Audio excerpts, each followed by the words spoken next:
Alors, j'espère que vous allez très bien. Déjà, pour commencer, likez la vidéo, ça ne vous coûte rien, ça nous aide énormément pour le référencement des vidéos. Merci de faire partie de cette communauté. Ça nous réjouit au plus profond de notre cœur, tout simplement. Voilà. Aujourd'hui, dans cette vidéo, je vous présente une opportunité du dollar australien face au yen japonais, comme vous pouvez le constater. En graphique 1 pour le coup, nous sommes en graphique 1 Alors, voici la schématisation complète de cette opportunité que nous pouvons visualiser d'une manière intégrale. Du coup, voici donc les détails de l'opportunité. D'abord, nous avons, voilà, une tendance haussière ici, comme vous pouvez le constater. Et ensuite, nous pouvons constater que le marché consolide. D'ici jusque là, le marché est en consolidation. Bon, donc je pourrais un peu zoomer pour que tout le monde regarde ça assez bien. Donc, nous pouvons constater que là, le marché consolide à partir d'ici. À partir d'ici, le marché consolide. Nous sommes en une consolidation. Et qu'est-ce que nous pouvons remarquer que cette ligne, vous voyez, cette ligne de support que je viens de déplacer comme cela fait office de support oblique au marché. Qu'à chaque fois que le prix aille à la hausse, le prix revient pour rebondir sur cette zone de support, sur cette ligne de support. Et donc, vous convenez avec moi que c'est une ligne de support qui fait office de support oblique au marché. Voilà, tout simplement. Alors, j'ai mis les deux flèches ici en haut. Je vais dézoomer pour que tout le monde regarde ça. Vous voyez, les deux flèches ici en haut indiquent une figure de retournement en question. Et cette figure de retournement, c'est tout simplement le double creux que vous pouvez bien observer si vous avez, bien sûr, un œil plus s'approfondir, un œil plus ardent, apercevoir vite les figures chartistes. Donc, vous avez ici devant vous le premier creux, vous voyez, et un éventuel deuxième creux. Et bien évidemment, la ligne de coup ici que j'ai tracée comme cela. Voici la ligne de coup de cette figure de retournement. Bien sûr, pour ceux qui sont de la première école, vous attendrez la cassure de clôture de bougie. Oui, la cassure de clôture de bougie. Non seulement de la première ligne qui fait office de support, mais la cassure et clôture de bougie en dessous de cette zone de prise. Notre zone clé, c'est ici. Voilà. Avant d'intenter une quelconque action au marché, nous devons attendre une cassure de cette zone clé que voici, tout simplement. Et donc, je disais donc, si ceux qui sont de la première école, vous attendez tout simplement, voilà, une clôture de bougie ici en en graphique 1 en dessous de cette zone clé. Voilà, pour pouvoir vous positionner à la vente. Bien évidemment que vous devez faire attention aux annonces économiques à trois têtes de taureau. S'il y a une annonce économique à trois têtes de taureau prévue, par exemple, sur le dollar australien ou sur le yen japonais, avant votre prise de position, laissez passer l'annonce économique et son impact sur les marchés quelques minutes plus tard ou bien une heure de temps plus tard. Et ensuite, si vous remarquez que votre opportunité est toujours valide et valable, vous pouvez le prendre. Donc, méfiez-vous vraiment des annonces économiques. Voilà, c'est vraiment très important. Donc, du coup, ceux qui sont de la deuxième école, vous attendrez tout simplement le pullback. Le pullback, c'est d'abord, vous avez une cassure de clôture de bougie ici en dessous de votre zone clé. Le marché remonte par après pour tester la zone autrefois support. Voilà, cette zone autrefois support au marché qui deviendra maintenant résistance avec une nouvelle clôture de bougie en lune pour pouvoir vous positionner tout simplement à la vente. Bien évidemment, avant de vous positionner, vous devez voir, nous devons consulter notre moyenne mobile 100. Bon, là, voilà, voici, je viens d'activer la moyenne mobile 100 et voilà qui est très prometteur pour une prise de décision tout simplement à la vente. Voilà, parce que la moyenne mobile 100 évolue largement au-dessus du prix et c'est très prometteur pour une prise de décision à la vente. Très bien. Donc, nous pouvons cocher l'une des cases de cette confirmation que le marché maintenant est prêt à aller à la baisse. Si, et bien sûr, si, et bien sûr, nous ajustons d'autres confirmations qu'est la cassure et clôture de bougie pour pouvoir se positionner à la vente au marché, tout simplement. Voilà. Et donc, dans le parcours, bien sûr, lorsque vous aurez vos confirmations dans le parcours baissier de ce marché, vous devez faire face à plusieurs zones dangereuses dans l'écoulement baissier. Voilà, vous avez compris. Nous avons une première zone dangereuse ici, une deuxième, une troisième et une quatrième. Et si vous suivez autant pour moi régulièrement mes vidéos, vous comprendrez que les zones dangereuses sont vraiment très dangereuses.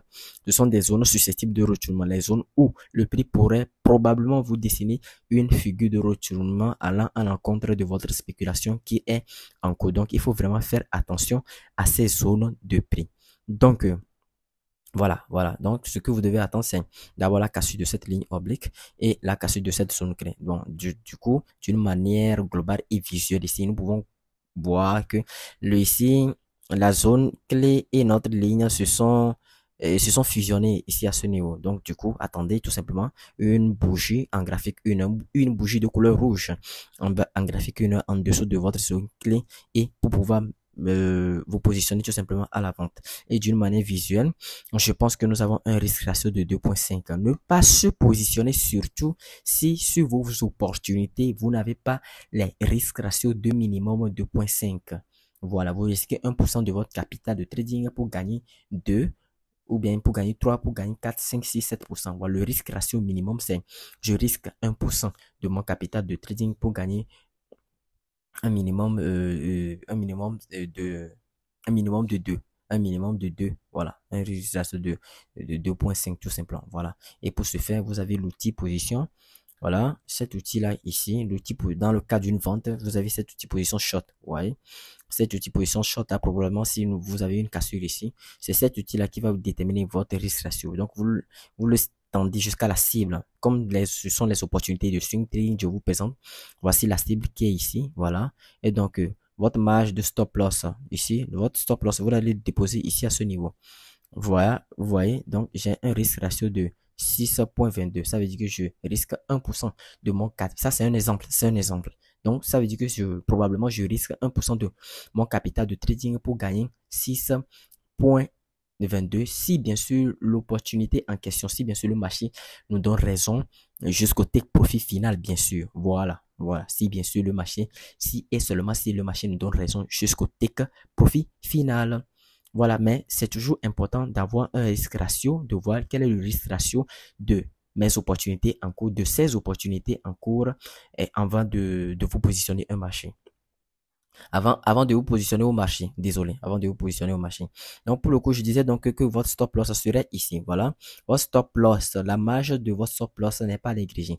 Votre stop loss serait non seulement au-dessus voilà, de ce dernier plus haut, plus haut, voilà, ici.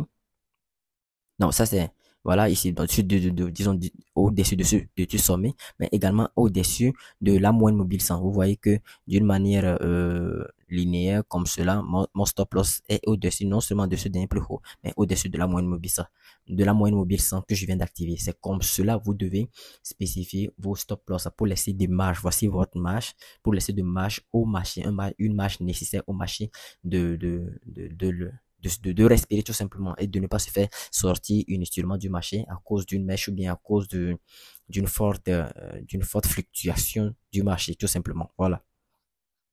Voilà. Donc, disons, c'est ça. Et vous l'aurez compris, j'espère que, et je pense que vous saurez comment vous y faire une fois les confirmations réunies tout simplement. Nous avons une même opportunité similaire concernant cet actif. Il s'agit du dollar australien face au dollar néo-zélandais.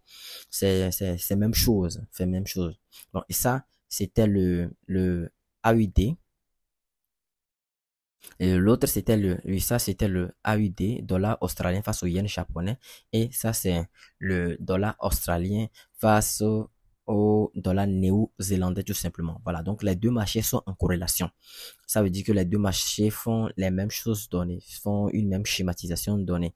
Donc, n'investissez pas ici, ne prenez pas un trade de ce côté et en prenant un trade en même temps de l'autre côté. On ne fait pas ça. Soit vous choisissez ce marché en question et vous prenez une spéculation sur ce marché.